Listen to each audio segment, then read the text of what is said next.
J'ai toujours une grande admiration pour le souverain, pour Sa Majesté. Quelles que soient les époques, et ça fait bien longtemps que j'ai eu l'occasion de le rencontrer, j'ai eu souvent l'occasion de débattre avec lui. C'est un des grands dirigeants du monde, sage et visionnaire. J'ai été pour la première fois à l'Aïaoun, il y a bien longtemps. C'était le père de Sa Majesté qui était souverain. Je crois que ça devait être en 1989. Et il y avait une dame qui était là-bas avec moi, et visiblement, elle en a gardé un bon souvenir. Je vous en remercie, j'y suis sensible. La situation dans le Sahel est tellement difficile, tellement instable. C'est tellement vaste. Il y a tellement besoin de développement. Il y a tellement de risques de terrorisme et d'insécurité. J'ai tout de suite été convaincu de la marocanité du Sahara occidental. J'ai toujours défendu cette position. Je la défends. Et Éric Besson, qui est ici, que je salue, le sait bien, qui est mon ami, qui a été mon ministre. C'est une position que j'ai toujours défendue. La position du roi a toujours été une position d'ouverture et de développement. Franchement, si on pense qu'au Sahel, il n'y a pas assez d'ennuis et qu'il faut créer d'autres raisons pour avoir des ennuis, alors les bras m'en tombent. La marocanité du Sahara occidental, ça a été une position constante de ma part. Je ne le dis pas aujourd'hui parce que je suis ici. Je l'ai écrit. J'ai défendu cette idée à l'époque du père de Sa Majesté. Je défends cette idée aujourd'hui aussi. Cela me paraît une évidence. Et tout ce temps perdu, malheureusement, alors que le monde accumule tant de crises, crée des facteurs de déstabilisation et d'instabilité. Là, on a besoin de certitude et de stabilité. À mon époque, la France était à l'avant-garde sur la question du Sahara occidental. Puisque quand le roi a pris cette initiative, j'ai déclaré à ce moment précis, on était à l'époque de ma visite d'État au Maroc, qu'il n'y avait qu'une seule solution crédible, c'était la solution marocaine. Bon, je vais vous faire une confidence qui va vous bouleverser. Moi, j'aurais bien continué. Hein. Vous pourriez reprendre. J'aurais bien Les continué. prochaines élections sont en 2007. J'aurais bien continué. Et on a vu ce qu'il en advenait des promesses de celui qui m'a succédé. Hein. Ça, de ce côté-là, il n'y a pas de risque qu'il y ait un grand débat sur l'identité. Là, ça, on a parfaitement compris. Donc, les choses ont évolué.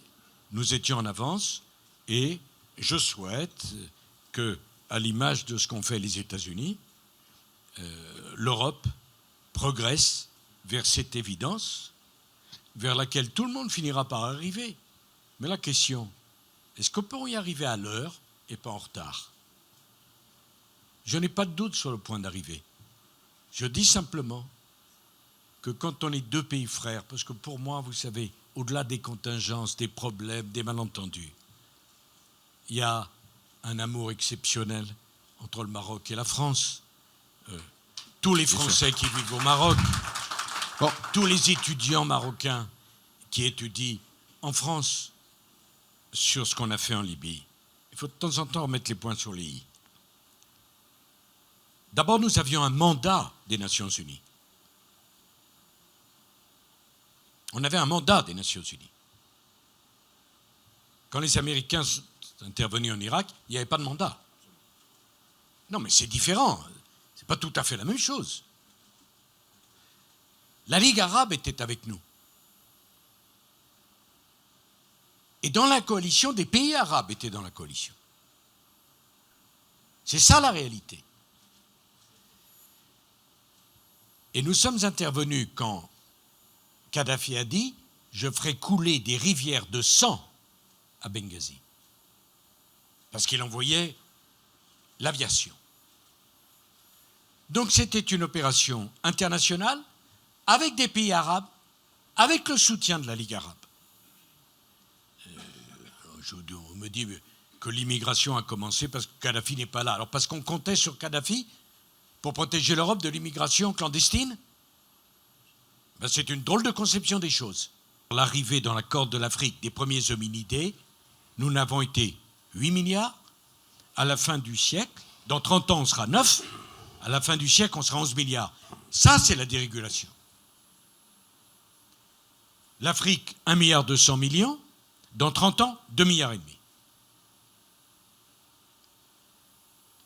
On considère que les villes les plus peuplées au monde aujourd'hui, c'est Pékin, Mexico. Est-ce qu'ils ont 28 millions d'habitants? Est-ce qu'ils en ont 30? Personne ne le sait. Ce qu'on sait, c'est que Lagos, qui n'est pas la capitale du Nigeria, dans 30 ans aura 40 millions d'habitants. Vous m'entendez? 40 millions d'habitants. Il n'y a pas une ville aujourd'hui qui a ce niveau-là. Dans 30 ans, le Nigeria, seul, sera plus peuplé que les États-Unis d'Amérique. Donc moi, je veux bien qu'on fasse le tri sélectif. Mais 40 millions d'habitants qui consomment bien, ça fait plus de dégâts écologiques que 2 millions d'habitants qui consomment mal. Bon. C'est la démographie qui fait l'histoire, c'est pas l'histoire qui fait la démographie. C'est un président français qui connaît très bien le Maroc, qui a eu l'occasion de rappeler ce qu'il a fait avec le Maroc, l'affection qu'il a, l'amour qu'il a pour le Maroc.